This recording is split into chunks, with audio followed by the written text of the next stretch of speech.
Parliament జరుగుతుండగా parliament లోపలికి దూసుకెళ్ళిపోవాలి. ఎంపీల చుట్టూ నుంచోవాలి. కాల్చేయండి పర్వాలేదు మమ్మల్ని, మేము చెప్పిన డిమాండ్ నెరవేరాల్సిందే. ధర్మేంద్ర ప్రధాన్ రాజీనామా, అవసరమైతే రేపు అమిత్ షా రాజీనామా, ఎల్లుండి నరేంద్ర మోడీ రాజీనామా. అలాగే ప్రధానమంత్రి ఇంట్లోకి వెళ్ళాలి, అన్ని చించి అవతల పడేయాలి, ఇవన్నీ వీడియోలు తీయాలి. అట్లాగే రోడ్ల మీద రాష్ట్రపతి భవన్లోకి వెళ్ళాలి, అవన్నీ పడేయాలి. ఇవే కదా బంగ్లాదేశ్లో జరిగింది, ఇవే కదా శ్రీలంకలో జరిగింది, ఇవే కదా నేపాల్లో జరిగింది, అదే కదా ఇక్కడ కావాలనుకుంటోంది.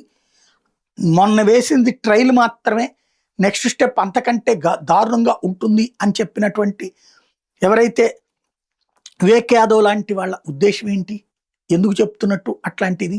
యోగేంద్ర యాదవ్ లాంటి వాళ్ళు ఓపెన్గా చెప్తున్నటువంటిది ఎందుకు అంటే, మోడీ సర్కార్ ఏమీ చెయ్యదు, ముందే రాబోయే రోజుల్లో వీడు ఇట్లాంటి పని చేస్తాడు, ముందే తీసుకెళ్లి బొక్కలో దోసేటటువంటి పనులు చెయ్యదు, మొహమాటం ఎక్కువ, ఇన్ని ఉద్యమాలు జరుగుతున్నా సరే కాల్చి పడేయలేదు ఈ రోజు వరకు కూడా.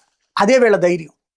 లాఠీ ఛార్జీలు అయితే గనక నలుగురికి తగులుతాయి, కానీ ఆ ప్రయోజనం మాకు వస్తుంది. రైతుల పేరును అడ్డం పెట్టుకుని పంజాబ్లో గెలిచాం, జార్ఖండ్లో గెలిచాం.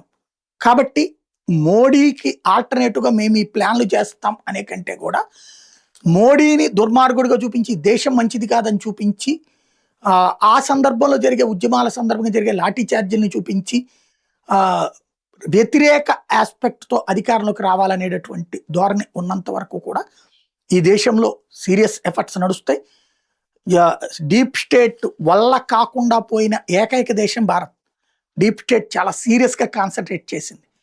కాబట్టి మోడీ తట్టుకుంటాడా లేదా, నిలబడతాడా లేదా చూడాల్సింది.